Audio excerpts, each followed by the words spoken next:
President Nicolas മദൂറോയെ US സൈന്യം arrest ചെയ്ത് കടത്തിക്കൊണ്ടുപോയത് ഒരു രാജ്യത്തിന്റെ പരമാധികാരം ലംഘിക്കലാണെന്ന് ഉത്തര കൊറിയ പ്രതികരിച്ചിരുന്നു. അമേരിക്ക തെമ്മാടി രാഷ്ട്രമാണെന്നും അവരുടെ ക്രൂരത നിറഞ്ഞ സ്വഭാവം കാണിക്കുന്നതാണ് ഈ നടപടിയെന്നും ഉത്തര കൊറിയ കുറ്റപ്പെടുത്തി. വെനസ്വേലയും ഉത്തര കൊറിയയും തമ്മിലുള്ള ബന്ധം ദീർഘകാലമായുള്ളതാണ്. യുഎസിനെതിരെ ശക്തമായ നിലപാടുകൾ സ്വീകരിക്കുന്നവരാണ് രണ്ട് രാജ്യങ്ങളും. മദൂറോയെ വിട്ടയച്ചില്ലെങ്കിൽ ഗുരുതര പ്രത്യാഘാതം നേരിടേണ്ടി വരുമെന്ന കിം ജോങ് ഉന്നിന്റെ പ്രസ്താവന ലോകയുദ്ധത്തിന്റെ ഭീഷണിയായി വ്യാഖ്യാനിക്കപ്പെട്ടു. ഇപ്പോൾ ലോകം ഒന്നിച്ച് യുഎസിനെ നേരിടേണ്ടതുണ്ട്, അല്ലെങ്കിൽ ഒരു രാജ്യത്തിനും സമാധാനം ലഭിക്കില്ല എന്നും കിം ചൂണ്ടിക്കാട്ടിയിരുന്നു. രാജ്യാന്തര നിയമങ്ങളെ കാറ്റിൽ പറത്തിക്കൊണ്ടുള്ള ഇത്തരം അധിനിവേശ നടപടികൾ അംഗീകരിക്കാനാവില്ലെന്നും ഉത്തര കൊറിയ വ്യക്തമാക്കി.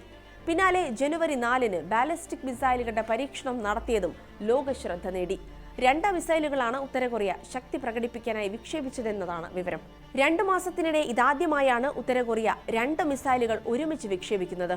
പരീക്ഷണത്തിന് നേരിട്ട് മേൽനോട്ടം വഹിച്ച കിം ജോങ് ഉൻ രാജ്യത്തിന്റെ ആണവശേഷി നിലനിർത്തേണ്ടതിന്റെ പ്രാധാന്യം ഊന്നിപ്പറയുകയും ചെയ്തു. ഏകദേശം 900 കിലോമീറ്റർ ദൂരം സഞ്ചരിച്ച മിസൈലുകൾ കൊറിയൻ ഉപദ്വീപിനും ജപ്പാനുമിടയിലുള്ള സമുദ്രഭാഗത്താണ് പതിച്ചത്. പ്യോങ്യാങ് പ്രദേശത്ത് നിന്ന് നടത്തിയ പരീക്ഷണത്തിൽ ഹൈപ്പർസോണിക് മിസൈൽ സംവിധാനം ഉപയോഗിച്ചാണ് വിക്ഷേപണം നടത്തിയത്. ഹൈപ്പർസോണിക് മിസൈലുകൾ ശബ്ദത്തിന്റെ 5 ഇരട്ടി വേഗതയിൽ സഞ്ചരിക്കുന്ന ആയുധങ്ങളാണ്.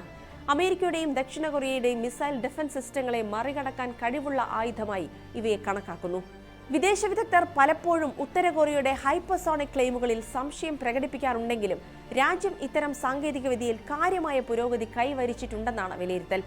മദൂറോയെ യുഎസ് പിടികൂടിയതിന്റെ തൊട്ടടുത്ത ദിവസമാണ് ഉത്തര കൊറിയയുടെ മിസൈൽ പരീക്ഷണം നടക്കുന്നത് എന്നതും ആശങ്കകൾക്ക് വഴിവെച്ചു.